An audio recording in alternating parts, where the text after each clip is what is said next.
क्या बिना तलाक लिए दूसरा विवाह किया जा सकता है? यानी कि किसी की पति या पत्नी जीवित है और तलाक भी नहीं हुआ है, तो क्या वो महिला या पुरुष दूसरा विवाह कर सकता है? अगर कर सकता है तो क्या कानून में कोई रेमेडी है उस चीज़ के लिए? कानून में कोई बचाव के लिए कोई व्यवस्था है हमारे भारतीय कानून में? और या ये दूसरा विवाह करने के बाद क्या कानून में कोई सज़ा का भी प्रावधान है? मान लीजिए कि अक्सर ये होता है कि भाई पति पत्नी के झगड़े जो होते हैं तो जब कोर्ट तक पहुंचते हैं तो काफ़ी लंबे समय तक चलता है। यानी कोई ज़रूरी नहीं है कि जो 1-2 महीने के अंदर ही या 1 साल के अंदर मुकदमा डिसाइड हो जाए, ऐसा नहीं होता है, ये हम सभी लोग जानते हैं।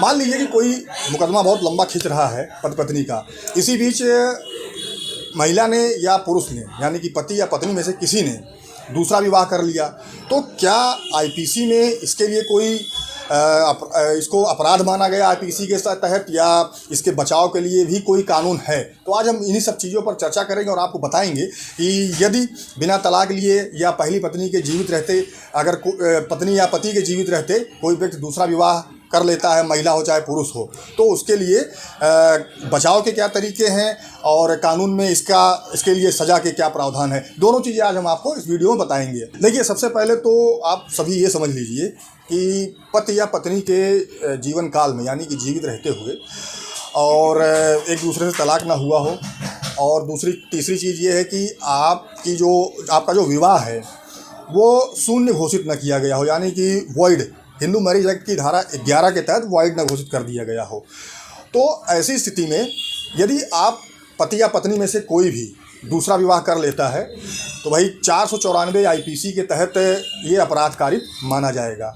494 आईपीसी में इसको अपराध माना गया है कि पति या पत्नी के जीवन काल में जीवित रहते हुए तलाक न हुआ हो। ऐसी स्थिति में जब दूसरा विवाह कर लेता है कोई पति या पत्नी में से, तो वो 494 आईपीसी का अपराधी माना जाएगा। 494 में 7 वर्ष की सज़ा है और जुर्माना भी है। अब यहाँ पे थोड़ा सा मैं आपको बताना चाहूँगा कि मान लीजिए कि जैसे कि हम लोग जो विवाह होता है, विवाह 2 परिवारों का मिलन होता है। भाई सबकी इच्छाएं होती हैं, चाहे वो पत्नी हो, चाहे वो पति हो, चाहे वो पत्नी के घर वाले हों, चाहे वो पति के परिवार वाले हों, सबको इच्छा होती है। पत्नी की भी कुछ इच्छाएं होती हैं जिसकी पूर्ति करनी होती है, पति की भी कुछ इच्छाएं होती है जिसकी पूर्ति करने के लिए विवाह किया जाता है। पति के घर वालों की भी कुछ इच्छाएं होती हैं, जैसे कि मान लीजिए कि पति के घर वालों की भी इच्छा होती है कि भाई उनका खानदान आगे बढ़े, जिसके लिए विवाह किया जाता है। और पत्नी के घर वालों की भी इच्छा होती है कि भाई जो हमारी लड़की है वो अच्छे घर में जाए और उसका परिवार बना रहे। लेकिन किन्हीं परिस्थितियों में अगर ऐसा होता है कि पति और पत्नी के बीच में विवाद हो गया, विवाद बढ़ गया ज़्यादा, विवाद न्यायालय तक पहुंच गया। अब न्यायालय में पहुंचने के बाद जो है वो कोई ज़रूरी नहीं है कि आज न्यायालय में पहुंचा और कल इसका डिसीजन हो गया, ये ऐसा नहीं होता है। क्योंकि जो हमारा जो जुडिशियल सिस्टम है उसमें ये चीज़ें संभव नहीं है, क्योंकि मुकदमों की पेंडेंसी इतनी ज़्यादा है कि ये संभव ही नहीं है कि 1 महीने में, 1 साल में या 1 दिन में किसी मुकदमे का जजमेंट कर दिया जाए। ऐसी स्थिति में मान लीजिए कि कोई व्यक्ति यानी कि महिला हो पुरुष हो, दोनों में से कोई भी अपना दूसरा विवाह कर लेता है, तो ऐसी स्थिति में हालांकि वो विवाह तो आईपीसी के तहत अपराध माना जाएगा, लेकिन फिर भी इससे बचने का सिर्फ एक तरीका है कि आप महिला या पुरुष में से कोई भी अगर विवाह कर लेते हैं तो कोशिश ये करिए कि आप इस तथ्य को, इस फैक्ट को छुपा के रखिए। मतलब ये दूसरी पार्टी के संज्ञान में, जानकारी में ना आए कि आपने दूसरा विवाह कर लिया है। कोई भी ऐसी चीज़, कोई भी ऐसी फ़ोटो, तस्वीर आप ना कहीं सोशल मीडिया पर डालिए, ना कहीं इसको प्रचारित करिए। तो कोशिश यही होनी चाहिए कि जो सेकंड मैरिज है उसको आप जब तक छुपा के रखेंगे तभी तक ही आपका बचाव है।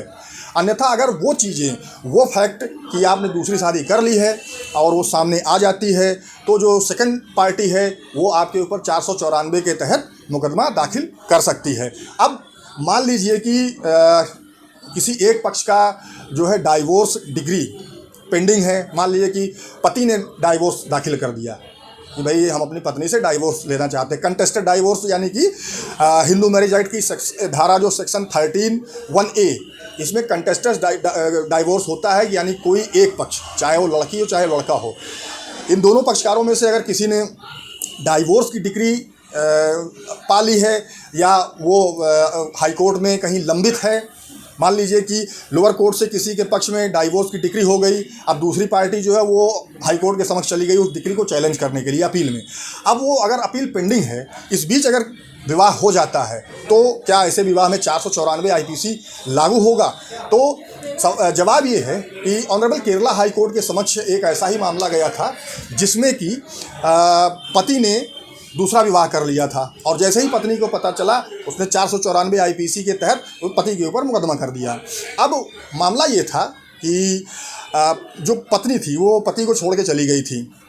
पति ने सेशन न्यायालय में यानी कि जिला अदालत में डाइवोर्स की डिक्री दाखिल करी, हिंदू मैरिज एक्ट की धारा सेक्शन 13(1)(a), यानी कि कंटेस्टेड डाइवोर्स, यानी कि एक पक्षीय तलाक की डिक्री।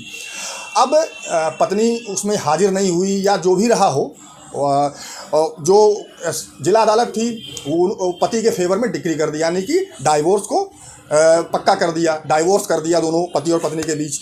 पति को डाइवोर्स की डिग्री मिलने के बाद पति ने तत्काल ही दूसरी शादी कर ली। अब पत्नी को जब ये बात पता चली तो उस डाइवोर्स की डिक्री के खिलाफ पत्नी ने हाई कोर्ट में अपील करी, ऑनरेबल केरला हाई कोर्ट के समक्ष, और पति के ऊपर 494 आईपीसी का मुकदमा भी कर दिया, यानी कि दोनों चीज़ें पैरेलल चल रही थी। अब जब ऑनरेबल केरला हाई कोर्ट के समक्ष ये मामला गया तो ऑनरेबल केरला हाई कोर्ट ने कहा कि भाई एक पक्ष को डाइवोर्स की डिक्री अगर जिला अदालत ने दे दी, इसका मतलब डाइवोर्स हो गया है, तो और वो दूसरा विवाह कर लिया है तो वो विवाह मेंटेनेबल है।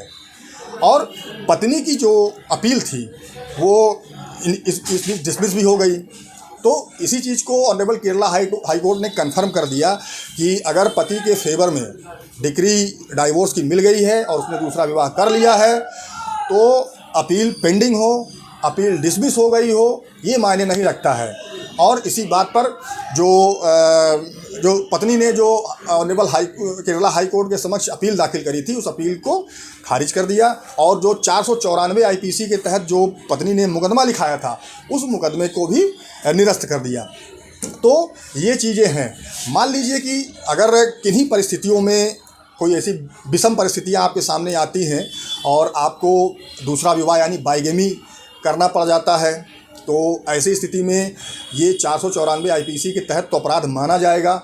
लेकिन देखिए, ये वीडियो बनाने का मकसद ये नहीं है कि बाइगेमी को हम बढ़ावा दे रहे हैं, ऐसा कुछ नहीं है।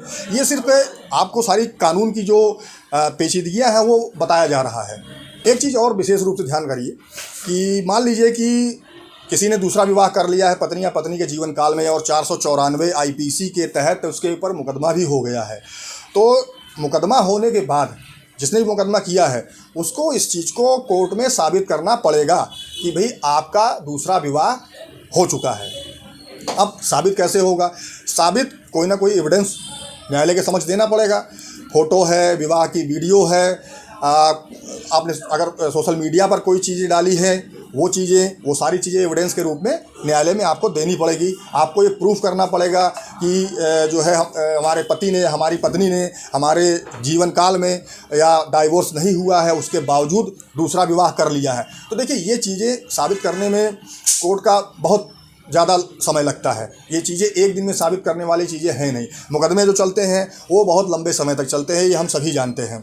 देखिए, एक कंडीशन ये भी है कि मान लीजिए कि अगले 7 वर्ष तक पति या पत्नी में से कोई सामने नहीं आया है, तो अगर आप दूसरा विवाह कर लेते हैं तो आपको इसमें तलाक लेने की भी आवश्यकता नहीं पड़ेगी। क्यों नहीं पड़ेगी? क्योंकि जब वो व्यक्ति सामने ही नहीं आ रहा है, चाहे वो पति हो चाहे वो पत्नी हो, तो ऐसे में आपको तलाक लेने की भी आवश्यकता नहीं है, आप दूसरा विवाह भी कर सकते हैं। तो ये ध्यान रखिए कि बाइगेमी यानी कि जो द्विविवाह है वो है तो अपराध, लेकिन किन्हीं परिस्थितियों में कोई ऐसी विषम परिस्थिति आपके सामने आ जाए और आपको दूसरा विवाह करना पड़ जाए तो भाई इससे सिर्फ बचाव ही आपको बचा सकता है। आप जितना इस चीज़ को छुपा के रखें वही एक बचाव है, अन्यथा आपको 494 आईपीसी के तहत अपराधी माना जाएगा।